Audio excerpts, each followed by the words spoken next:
Two questions.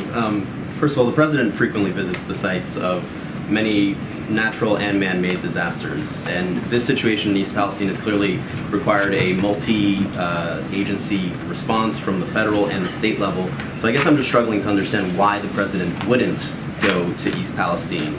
Does it simply not meet the bar for a presidential visit? Look, I want to be very clear here. There's no reason to struggle, I don't think, on this question. I think when you look at how the federal agencies have responded from day one and took this very seriously. Peter.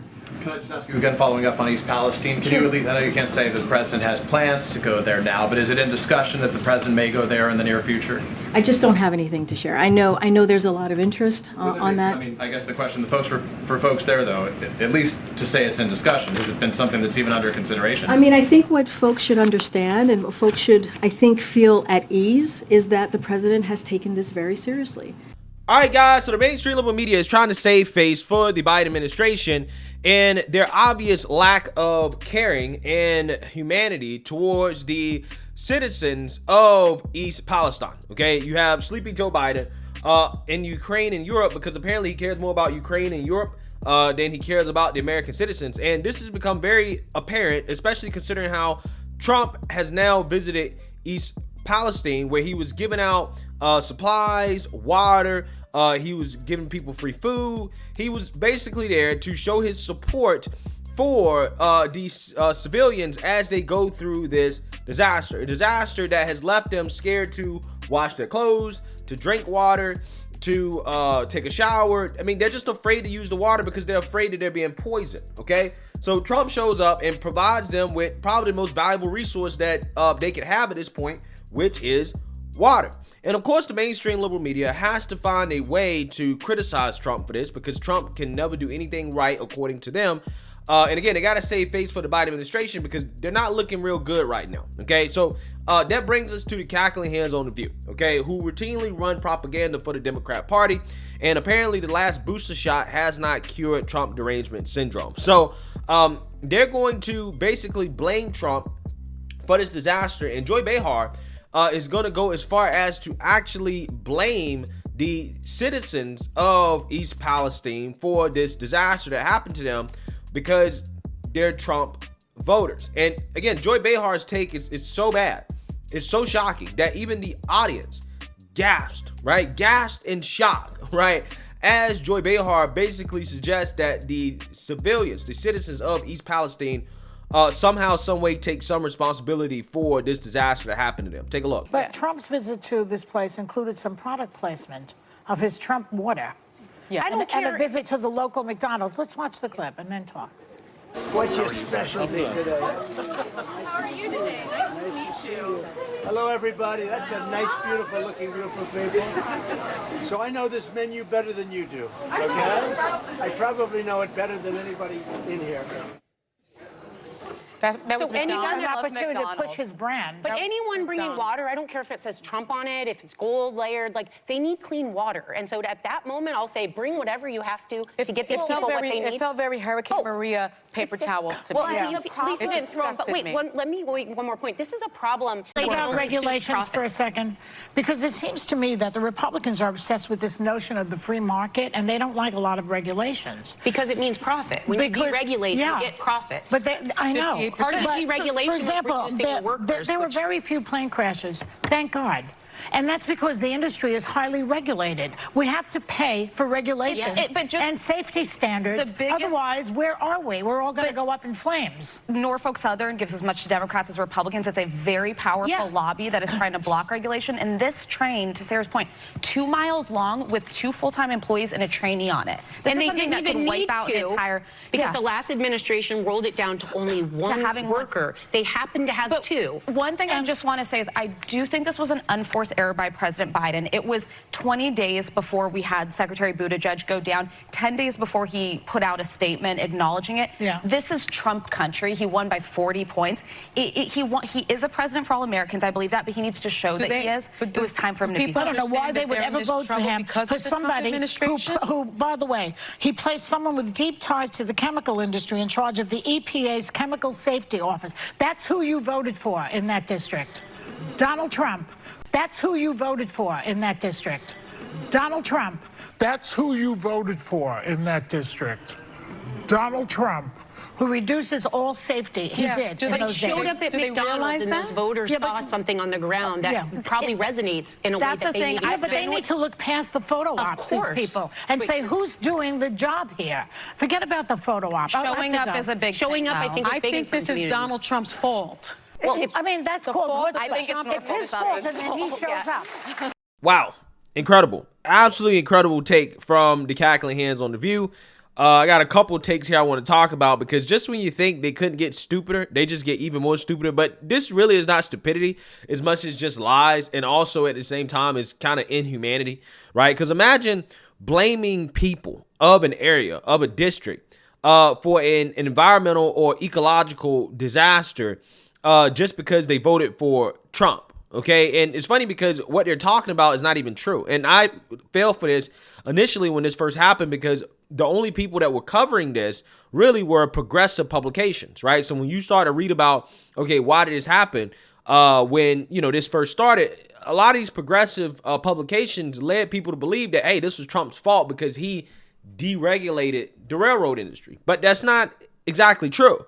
And what they typically point to is the 2015 Obama administration regulation mandating electronically controlled brake technology on some trains carrying flammable liquids such as oil. Now, this rule had marginal safety benefits and is also part of the Democrats and their climate religion agenda, okay, which is first to block pipelines, right, so that you can't carry oil safely through pipelines. The Biden administration blocking the Keystone XL pipeline from being built. Yeah, they don't want oil and flammable materials being carried safely through pipelines. They don't want that because of the environment.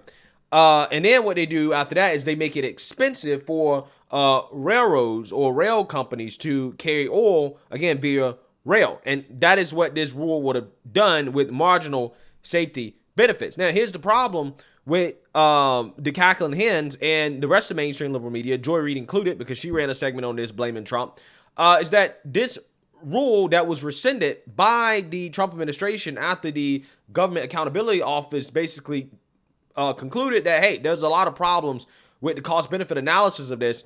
Trump rescinded the rules. However, there's no evidence that these breaks would have actually prevented this from happening. One, okay, that's the first thing. And then two, this train for Northern Southern would not have been classified as, quote, high hazard flammable unit train. So even if the rule was in place and Trump didn't rescind it, it still would not have applied to this train, which means that this rule really had nothing to do with this disaster. But that doesn't keep the mainstream liberal media and the Cackling Hands like The View from spreading this lie that somehow, some way, this was Trump's fault when it's not, right? It was not Trump's fault. Okay, this really doesn't have anything to do with Trump or the deregulation that he did. Because again, even if the Obama era rule was in place, it would not have applied to this train. Okay, and we don't even know if that is what would have prevented this train from derailing in the first place. We don't know. Okay, so again, I don't blame the liberal media for buying into it, because I kind of bought into it as well too when I first started reading about it. But the more I read about it, I was like, okay, that was wrong. Okay, and again, it's funny to me how, again, they want to blame Trump, but Biden's been in office for 2+ years now. Pete Buttigieg himself came out and said that there's over 1,000 train derailments per year. Okay, so that being said, if you knew that this was a problem, why didn't the Biden administration regulate more? Right? Why did they not put the Obama era rule back in place? Well, it's because, like, most politicians, they're bought and sold, right? They prostituted themselves out to the, big corporate America, the rail companies in this case right here, and their lobbies won, right? They won. They kept the government from regulating more. So again, if you're going to blame somebody, blame Democrats, because they've been in charge. They've been in power. You can't blame You can't blame the last administration for something happening when the current administration has been in office for 2+ years, and Pete Buttigieg is fully aware of the problem with train derailments, yet he chose to do nothing about it. And then when this disaster happens, he chooses not to show up. He chooses to ignore it. Biden chooses to go to a whole nother country. But yet you're looking at Trump and you're trying to blame Trump. because Trump showed up with bottles of water, right? They got the word Trump on it. Which again really blows my mind. It's like, bruh, would you rather have the water or not? Because these people are criticizing this man for bringing water. That tells you just, again, how much these people have Trump derangement syndrome, that this man can do no right in their eyes.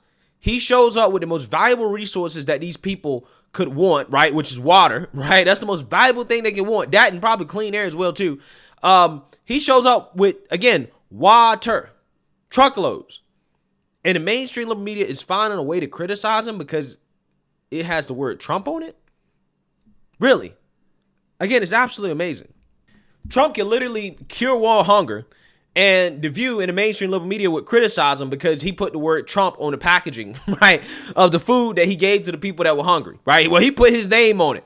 He took credit for it, so therefore he doesn't get any credit for it, right? This is actually disgusting, which is exactly what Sonny Holston said. It's disgusting.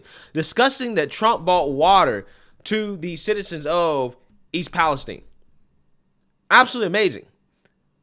But it's not disgusting for Joy Behar and basically the rest of the View as well too, to essentially blame Trump or to blame the citizens of East Palestine for what happened to them just because they voted Trump. That is the disgusting part about this, not Trump bringing water. Now, here's the thing. There are instances where you can blame the citizens of an area for what happens to them, particularly when it comes to some of these inner liberal cities and crime. Okay, we have criminals running the cities because of progressive criminal justice reform policies. Again, that happened in a direct result of the politicians and the policies that are being passed in that area. You know, the politicians that these people are voting for. Yeah, in those situations, you can say that, hey, you know, you kind of voted for the crime that you're getting, right? But when you talk about a situation where you have an ecological disaster, where you have a rail company who mainly is at fault for a train derailing with toxic chemicals, you can't point the blame at the citizens in that area, okay, and say, well, because you voted for Trump that this happened. When, again, first of all, Trump and the deregulation that he did had nothing to do with it. Second of all, the people in that area, I'm pretty sure that train goes through more areas than just that area, right? This could have happened in any part of the country, okay? Could have happened in any part of the country. What happened there was not a direct result of what they voted for in that area, right? Again, it's just disgusting to me that this is how low they stoop. Okay, this is how much they hate middle America. They hate Trump voters. They can't stand people who disagree with them politically. That they can't even have some basic humanity to just take a step back, take politics out of this and just say, hey, you know, this is a terrible disaster. We're, you know, praying for him, maybe give a donation or something. And stop trying to blame Trump and to put this on Trump when he's not in office. The people that are currently in office, if they could have done something about it, then you blame them. Because it's their responsibility to do something about it if you really believe it was the government's fault. So, let me know what you guys think. Make sure you like, comment, and subscribe. Most importantly, share a Black conservative perspective. Peace.